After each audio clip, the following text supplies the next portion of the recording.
Good morning to class 9th and 10th students of St. Joseph विश्वविद्यालय। पिछले कई दिनों से मैंने वीडियो अपलोड नहीं किया था यूट्यूब में। कारण था कि आप में कोई टेस्ट था, मैंने टेस्ट लिया, कुछ एक्सरसाइजेस व्याकरण में दिया था। आज उस कड़ी को आगे बढ़ाते हुए साई सागर के पाठ नंबर 6 प्रेमचंद द्वारा लिखित बड़े घर की बेटी की ओर चलेंगे, जो कि कहानी। आइए जानिए थोड़े बहुत हल प्रेमचंद के बारे में, जिनका जन्म 31 जुलाई 1880 को वाराणसी के लमही नामक गांव में हुआ। इनका असल नाम धनपत राय। शुरुआती में बहुत गरीबी में गुजारा करते थे। पढ़ाई लिखाई करके नौकरी प्राप्त की और फिर उन्होंने उपन्यास और रचनाएं लिखना शुरू कर दी और करीब 300 कहानियां लिखी। इनका नाम धनपत राय के बाद नवाब राय बना और अंत में प्रेमचंद के नाम से जाने जाते हैं, जो कि आज भी लोग उन्हीं की किताबों को पढ़ते हैं प्रेमचंद के द्वारा। 8 अक्टूबर 1936 की इनकी मृत्यु। तो चले कहानी की ओर, समय नहीं गुजारते, समय को बर्बाद ना करते हुए। बेनी माधव सिंह गौरीपुर के गांव के जमींदार और नंबरदार थे। ये जमींदार और नंबरदार एक अंग्रेजों के जमाने में एक पद हुआ करता था, या बहुत बड़े पैसे हैं उसको भी एक टाइटल दे दिया जाता था। उसके पितामह यानी बेनी माधव सिंह के दादाजी किसी समय बड़े धन धान से संपन्न थे, बड़े अमीर थे, पैसे थे, आर्थिक स्थिति अच्छी थी। कहते गांव का पक्का तालाब और मंदिर इन्होंने ही बनवाया था, जिनकी मरम्मत करना मुश्किल था, बस यादगार के रूप में, कीर्ति स्तंभ के रूप में मौजूद था। बेनी माधव सिंह अपनी आधी से ज्यादा संपत्ति जायदाद जो भी था केस मुकदमों में वकीलों को दे चुके थे। उनकी वर्तमान आय 1000 रुपये से 1000 रुपये वार्षिक से ज्यादा ना थी। साल भर में 1000 रुपये कमाते थे। ठाकुर साहब के 2 बेटे थे। बड़े का नाम श्रीकंठ सिंह। बहुत मेहनत के बाद, पढ़ने लिखने के बाद, खूब परिश्रम करने के बाद बीए की डिग्री प्राप्त की, यानी पढ़ाई बीए तक की। उस जमाने में बीए पढ़ना बहुत बड़ी डिग्री होती थी और नौकरी आसानी से मिल जाती थी। इसी कारण उन्हें एक दफ्तर में नौकर थे, यानी कर्मचारी थे। छोटा लड़का ठाकुर साहब के छोटा लड़का लाल बिहारी सिंह दोहरे बदन का सजीला जवान था, हट्टा कट्ठा था, पहलवान जैसा था। भरा हुआ मुखड़ा, चौड़ी छाती, भैंस का 2 सेर ताजा दूध सवेरे उठकर पी जाता। लेकिन श्रीकंठ सिंह अपने भाई का बिल्कुल विपरीत था। अपने नेत्रप्रिय गुणों के कारण बीए, जो छोटे छोटे अक्षर है, दिन ही दोनों अक्षरों पर न्यौछावर कर दिया था।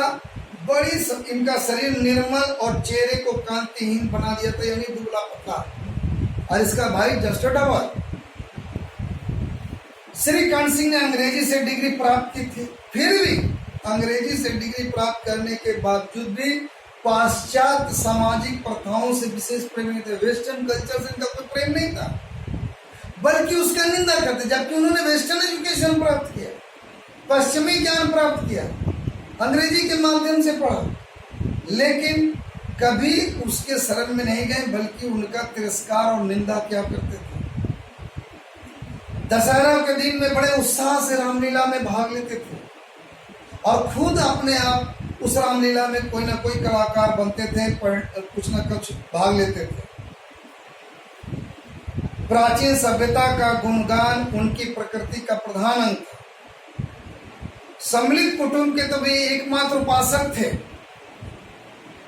आजकल स्त्रियों को कुटुंब में मिलजुल कर रहने की जो रुचि होती, उसे वह जाति और देश दोनों के लिए हानिकारक समझते। सम्मिलित कुटुंब के वे एकमात्र के उपासक थे। आजकल स्त्रियों को कुटुंब में मिलजुल कर रहने की जो रुचि होती, वह जाति और देश के लिए दोनों हानिकारक समझते। आजकल मिलजुल कर रहने वाली परंपरा लगभग समाप्ति हो गई। यही कारण थे गांव की जो औरतें ललनाएं थी, उनकी निंदक थी। कोई कोई औरतें तो उनको शत्रु भी समझती थी। स्वयं उनकी पत्नी, लाल बिहारी की पत्नी को भी अपने पति के बड़े विरोध था कि एक साथ मिलजुल करके रहते हैं। वह इसलिए नहीं कि उसने सास ससुर देवर या जेठ से घिरना नहीं, ये सबके लिए नहीं, बल्कि उनका विचार था यदि बहुत कुछ सहने पर परिवार के साथ मिलजुल करके ना रहे, रोज झगड़ा हो, रोज आपसी खींचातान हो, तो ऐसा जीवन, ऐसे कलह जीवन को नष्ट करने की अपेक्षा है, ऐसे आए दिन के कलह से जीवन को नष्ट करने की अपेक्षा है कि अपनी खिचड़ी अलग पकाई जाए, यानी अलग रहा जाए। ये था ठाकुर साहब के बेटे की कहानी, एक परिचय समझ।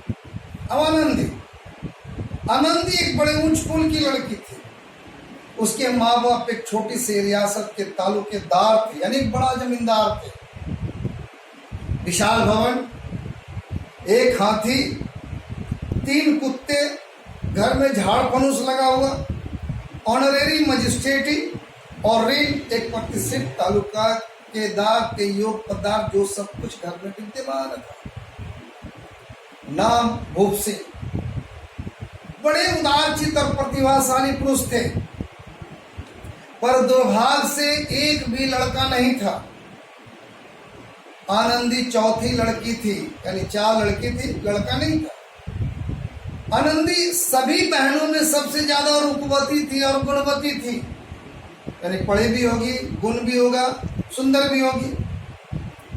इसलिए भूप सिंह उसे बहुत प्यार करते थे और सुंदर संतान को कदाचित उसके माता पिता ज्यादा चाहते हैं।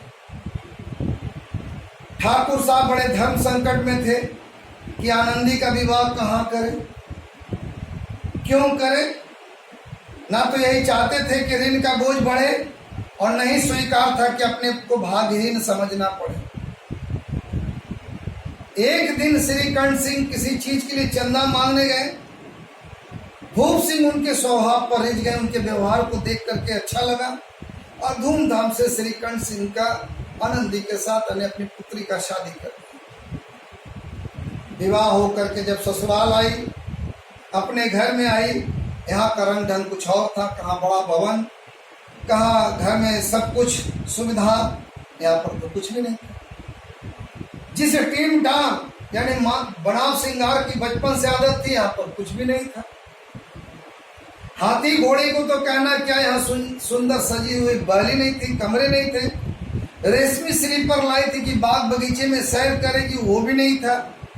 मकान में खिड़कियां भी नहीं थी, न जमीन जो था वो भी पक्का नहीं था, न दीवारों पर कोई तस्वीर लगी थी। कुल मिलाकर के यह एक सीधा साधा देहाती गृहस्थ का मकान था, किंतु आनंदी ने उसे निर्वाह कर ली, उसमें अपने आप को सामंजस्य स्थापित कर ली। थोड़े ही दिनों में अपने आप को इस परिस्थिति से ऐसे अनुकूल बना लिया जैसे उसने जीवन में कोई भोग विलास की वस्तु देखी नहीं, कोई टीम टाम देखी नहीं हो, जैसे लगा मेरा ये अपना घर है। अन्यथा आज के युग में अगर ऐसी जगह शादियां हो जाती तो बड़ा ही बवाल मच जाता है, बंटवारा की नौबत आ जाती है कि ऐसे घर में नहीं रहना जहाँ पर कुछ है नहीं। एक दिन दोपहर के समय लाल बिहारी सिंह 2 चिड़िया लेकर आया और अपने भाव यानी भाभी से कहा, जल्दी से पका दो, मुझे भूख लगी, जल्दी से पका दो, मुझे भूख लगी है। आनंदी तब तक भोजन बनाकर उसका इंतजार कर रही थी, क्योंकि होता है ना गांव में परंपरा, पहले पुरुष खा लेंगे तभी औरतें खाएंगी, इसलिए खाना बनाकर उसका इंतजार कर रही थी। चूंकि बात माननी थी, उन्होंने नया व्यंजन बनाने को लिए यानी उस चिड़िया को बनाने बैठ गई। हांडी में देखा तो घी पाव और से ज्यादा नहीं था। बड़े घर की बेटी थी, किफायत उफायत नहीं जानती थी, कैसे बच के चलना, बचा के चलना है, आगे चलना है, इतना सामान को ज्यादा दिन चलाना है, ऐसा तो कुछ था नहीं। उसने सारा का सारा घी मांस में डाल दिया। खाना बनने के बाद लाल बिहारी खाने बैठा तो पूछा, दाल में घी नहीं था। देखा दाल में घी नहीं है, और गांव में तो बड़ा प्रेम होता है घी का, दाल में जरूर घी डालेंगे। बोले दाल में घी क्यों नहीं छोड़ा? आनंदी ने कहा, घी सब मांस में पड़ गया। लाल बिहारी जोर से बोला, अभी परसों घी आया और इतनी जल्दी समाप्त हो गया? आनंदी ने उत्तर दिया, आज कुछ पाव भर था, इसलिए सबने मैंने मांस में डाल दिया। कहते हैं जिस तरह सूखी लकड़ी जल्दी से जल उठती है, उसी तरह क्षुधा से बावला मनुष्य भी बात जरा जरा बात में पिनक जाता है, तिनक जाता है, गुस्से में आ जाता है। लाल बिहारी को ये भावज की बोलने यानी भाभी की बोलने का तरीका, यानी जो ठिठाई करके बोलने का तरीका जो लगा वो बड़ा खराब लगा। तिनक कर बोले लाल बिहारी ने अपने भाभी को कि मैके में तो जैसे घी की नदी बहती है। स्त्री गाली सह लेती है, गालियां सह लेती है, मार भी सह लेती है, दो चार लाठी लगा दो बर्दाश्त कर लेती है, लेकिन मैके की निंदा कभी नहीं सहती। आनंदी ने मुंह फेर कर बोली हाथी मरा भी तो 9 लाख का। उदाहरण दी अब बड़ा व्यंग्यवाणी कि हाथी मरा भी तो 9 लाख का, वहां इतना घी तो नित नाई का हार खा जाते हैं। लाल बिहारी जल गया, गुस्से हो गया, थाली लिया और पटक दिया, बोला जी चाहता जीप खींच लो। आनंदी को भी गुस्सा आ गया, मुंह लाल उठी, बोली बे होते ना तो आज इसको मजा चिखा देते हैं। वह अनपढ़ पढ़ा लिखा तो था नहीं लाल बिहारी, उज्जट लाल बिहारी से रहा नहीं गया। खड़ाऊ जो लकड़ी का होता है चप्पल, उस जमाने में अभी जमाने में साधु संत पहनते हैं, खड़ा उठाकर आनंदी की ओर जोर से फेंक दिया, बोला जिसके गुमान पर फूली हो ना उसे भी देखूंगा और तुम्हें भी। एक तरह से धमकी, करता कुछ नहीं था, खाली खाता था, इधर उधर घूमता था, लेकिन धमकी देने में कमी नहीं था। आनंदी ने हाथ से खड़ाऊ को रोकी, सिर बच गया पर उंगली में काफी चोट आई। क्रोध में गुस्से में हवा से हिलते हुए पत्ते की भांति कांपते हुए अपने कमरे में जाकर खड़ी हो गई। कहते हैं स्त्री का बल और पुरुष का घमंड होता है। आनंदी खून का घूंट पीकर रह गई। श्रीकंठ सिंह शनिवार को घर आया करते थे। बृहस्पतिवार को यह घटना घटी। 2 दिन तक आनंदी को भवन में बनी रही, कुछ खाया न पिया, बस श्रीकंठ का इंतजार करती रही। अंत में शनिवार को नियम के अनुसार संध्या को श्रीकंठ वापस आए। बाहर में बैठे इधर उधर की बातें करे, कुछ शहर की बातें करे, कुछ काल देश काल संबंधी बात किए, कुछ नए मुकदमे की चर्चा करने लगे। यह बातचीत लगभग 10 बजे रात तक होती रही। गांव जब शहर से आते थे, गांव के लोग घेर जलते थे, पूछते थे। गांव के भद्र पुरुषों को इन बातों को बड़ा आनंद मिलता था और खाने पीने का कोई सुध ही नहीं रहता था। श्रीकंठ सिंह को पिंड छुड़ाना इन लोगों से बड़ा मुश्किल हो जाता था। ये 2-3 घंटे आनंदी ने बड़े कष्ट से उतारे, काटे। किसी तरह भोजन का समय आया, पंचायत गई, एकांत हुआ तो लाल बिहारी ने अपने भाई से कहा, भैया अब जरा भाभी को समझा दीजिएगा, मुंह संभाल कर बातचीत किया करे, नहीं तो एक दिन अनर्थ हो जाएगा। बेनी माधव सिंह ने बेटे की ओर साक्ष्य दी, हाँ बहू बेटियों का स्वभाव अच्छा नहीं कि मर्दों का मुंह लगे। यानी लाल बिहारी का साथ उसके पिता बेनी माधव सिंह ने दे दिया। गलती क्या था नहीं मां। लाल बिहारी बोला, वे बड़े घर की बेटी है तो हम भी कोई कुर्मी का हार नहीं है।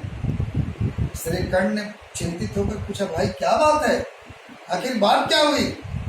लाल बिहारी ने कहा, कुछ भी नहीं, यूं ही आप ही उलझ गई, मैके के सामने हम लोग कुछ समझती नहीं। श्रीकंठ खा पी कर आनंदी के पास गए, वह भरी बैठी थी, रोई जा रही थी। ये हजरत भी कुछ तीखे थे। आनंद ने पूछा, भैया चित्त तो प्रसन्न है ना? अपने पति से पूछा, चित्त तो प्रसन्न है, तबीयत ठीक वगैरह है ना? श्रीकंठ सिंह बोले, बहुत प्रसन्न है, पर तुमने आजकल घर में क्या उपद्रव मचा रखा है, क्या उत्पाद मचा रखा है, उद्यम मचा रखा है। आनंदी को ये सुनना था कि त्यों चढ़ गई, गुस्से में आ गई, झुंझलाहट के मारे बदन में आग से जल गई, ज्वाला से ढक गई। बोली, जिसने तुमसे ये आग लगाई है उसे पाऊं तो मैं मुंह झुलस दूं। इतनी गर्म क्यों थी? अरे बताओ तो क्या कहूं, यह मेरे भाग्य का फेर है, नहीं तो एक गवार छोकरा जिसको चपरासी गिरी करने का शऊर नहीं, वह मुझे खड़ाऊ से मार कर यूं अकड़ता है। लाल बिहारी ने कहा, अरे साफ साफ तो बताओ, मुझे तो पता ही नहीं है। तब कही, परसों तुम्हारे लाडले भाई ने मुझे मांस पकाने को कहा, घी हाड़ी में पाव भर से ज्यादा नहीं था, मैंने मांस में डाल दिया। खाने बैठने लगा, पूछा दाल में घी नहीं है। मैंने इतनी बात पर मेरे मायके को भला बुरा कहने लगा। मुझसे रहा ना गया, मैंने भी कह दिया कि इतना घी तो मेरे यहाँ नाई का हार खा जाते हैं और किसी को पता भी नहीं चलता है। और इतनी सी बात पर अन्याय ने मुझ पर खड़ाऊ फेंक मारी। यदि हाथ से नहीं रोकता तो मेरा सिर फट जाता। उसी से पूछो मैंने जो कुछ कहा सच है या झूठ है। इतना सुनना था, श्रीकंठ की आंखें लाल हो गई। वह बोली, यहां तक हिम्मत हो गया उस छोकरे का। आनंदी स्त्रियों के स्वभाव अनुसार होने लगे, क्योंकि आंसू उनके पलक पर, और जो औरतों की जो आंसू होती है बड़े खतरनाक होती है, किसी को भी डरा सकती है, किसी को भी उलझा सकती है। श्रीकंठ धैर्यवान और शांत पुरुष थे, गुस्सा कभी आता नहीं था, और स्त्रियों के आंसू पुरुषों के क्रोध को भड़काने में बड़ा ही घी का काम करते। रात भर नींद नहीं आई, उद्विग्नता के कारण वो पलक नहीं झपकी। प्रातःकाल अपने बाप के पास जाकर बोले, दादा अब इस घर में मेरा निर्वाह न होगा, मैं इस घर में नहीं रहूंगा। इस तरह का विद्रोह बात करने पर श्रीकंठ ने कितने बार अपने मित्रों के आड़े हाथ ले लिया था, और दुर्भाग्यवश आज स्वयं वे ही अपने मुंह से कहने पड़े। कहते दूसरे को उपदेश देना, दूसरे को समझाना बड़ा आसान होता है, जब अपने ऊपर होता है तब समझ में आता है कि उपदेश क्या होता है। वही हाल था श्रीकंठ सिंह। बेनी माधव सिंह घबरा उठे, बोले वे क्यों? श्रीकंठ सिंह बोले, इसलिए मुझे कि अपनी भी इज्जत का ख्याल है। आपके घर में अब अन्याय और हट का प्रयोग हो रहा है, लोग अन्याय कर रहे हैं। जिनको बड़ों का आदर करना चाहिए, सम्मान करना चाहिए, वो उनके सिर चढ़ते हैं। मैं दूसरे के यहाँ नौकर ठहरा, घर पर आता नहीं हूँ। यहाँ मेरे पीछे स्त्री पर खड़ा हुआ जूतों की बौछार होती, जूते से मारे जाते हैं। कड़ी बात कह दे तो कोई बात नहीं है, कुछ बातें कह दे तो कोई बात नहीं, एक दो बात कह दे तो कोई बात नहीं, मैं सह लेता हूँ, मैं सह सकता हूँ। लेकिन ये मैं कदापि नहीं सह सकता कि मैं ना रहूं और मेरे औरत को लातों भूसों जूतों से मारे और मैं चुप रहूं। बेनी माधव सिंह को जवाब नहीं दे पाए। श्रीकंठ सिंह सदैव उनका इज्जत किया करते थे। उनके ऐसे तेवर को देखकर, आज का जो तेवर देखकर, श्रीकंठ का जो तेवर था वो देखकर बेनी माधव सिंह घबरा गए। इतना ही बड़े नम्र स्वर से बोले, बेटा तुम बुद्धिमान होकर ऐसी बातें करते हो। स्त्रियां इसी तरह घर का नाश कर देती है, उनको बहुत सिर चढ़ाना अच्छा नहीं है। अगर सिर चढ़ा लिए तो ऐसे में तो घर पूरा बर्बाद हो जाता है। श्रीकंठ सिंह ने उत्तर दिया, इतना मैं जानता हूं, आपके आशीर्वाद से मूर्ख नहीं हूं। आप स्वयं जानते हैं मेरे ही समझाने बुझाने से कई गांव संभल गए हैं, पर जिस स्त्री का मान प्रतिष्ठा का ईश्वर के दरबार में उत्तरदाता, उसके प्रति घोर अन्याय, पशु के जैसा व्यवहार करना, ये मैं सह नहीं सकता हूँ। आप सच मानिए, मेरे लिए यही कुछ कम नहीं है कि मैं लाल बिहारी को कुछ सजा नहीं दे रहा हूँ, दंड नहीं दे रहा हूँ। अब बेनी माधव सिंह गरवाए ऐसी बात और ना सुन सके, बोले, लाल बिहारी तुम्हारा भाई है, यदि उससे भूल चूक हो जाए तो कान पकड़ो, लेकिन इस तरह की बातें मत करो। लाल बिहारी को मैं अपना भाई नहीं समझता हूँ। स्त्री के पीछे बेनी माधव सिंह ने पूछा कि नहीं, उसकी क्रूरता और अविवेक के कारण। दोनों कुछ देर चुप रहे। ठाकुर साहब लड़के का क्रोध शांत करना चाहते थे, लेकिन यह नहीं स्वीकार करना चाहते थे लाल बिहारी ने कोई गलत काम किया। इसी बीच गांव के लोगों को पता चला कि घर में झगड़ा हो रहा है, लाल बिहारी के घर में, बेनी माधव सिंह के घर में। तो सुनने के लिए बहाने बनाकर आने लगे। कोई हुक्म चिल्ला के बहाने आ गए। कई स्त्रियों ने सुना श्रीकंठ सिंह पत्नी के कारण पिता से लड़ने को तैयार हो, तो बड़ी खुश हुए। दोनों पक्षों की मधुर लड़ाई में तो मधुर बानियां ही निकलती होगी। उनकी आत्माएं अकुड़ाने लगी। गांव के कुछ ऐसे कुटुली मनुष्य थे, वो भी आ गए। इन महानुभावों की शुभकामनाएं आज पूरी होती दिख रही थी। चलो भाई, बहुत दिन हम लोग लड़ा, भैंस की लड़ाई कर देखते हैं। बड़ा लोग समझाते थे। कोई हुक्का पीने, कोई लगान की रसीद दिखाने के बहाने आकर बैठने लगे और बैठ भी गए। मेनी माधव से बड़े पुराने आदमी थे, वो समझ गए इन लोगों के भावों के, आने वाले लोगों को समझ गए कि क्या कारण से आया। उन्होंने निश्चय किया चाहे कुछ भी हो, इन द्वेषियों को, दुश्मनों को ताली बजाने का अवसर नहीं दूंगा। तुरंत कोमल शब्दों में बोले, बेटा मैं तुमसे बाहर नहीं हूं, तुम्हारा जी चाहे करो, अब तो लड़के से अपराध हो गया। इलाहाबाद का अनुभव रही झलाया हुआ ग्रेजुएट इस बात को नहीं समझ सका। उसे डिबेटिंग क्लब में अपनी बात पर डिबेट करने की आदत बनी थी, इन हथकंडों को नहीं समझ पाया। बाप ने जिस मतलब से बात पलटी थी उसे भी समझ में नहीं आई और उसने एक ही बात कहा, रटा रटाया, मैं लाल बिहारी के साथ इस घर में नहीं रह सकता। बेनी माधव सिंह ने पुचकारा, बेटा बुद्धिमान लोग मूर्खों की बात पर ध्यान नहीं देते, वह बेसमझ लड़का है, उससे जो कुछ भूल हो गई तुम उसे क्षमा कर दो। आज इतना ही, क्योंकि कहानी बड़ी है, कल आपको बताएंगे, फिर एक बार रिवाइज करके संक्षेप में बताएंगे, उसके बाद आप दिए गए कार्यों को आपको पूरा करना है। चल तब तक घर में रहें, सुरक्षित रहें, बाहर ना घूमें। अगर बाहर घूमते हैं तो बहुत बड़ा गलत काम करते हैं, क्योंकि बीमारी से बचना एक ही तरीका है, घर में रह करके अपना पठन पाठन का कार्य करें। Thank you very much.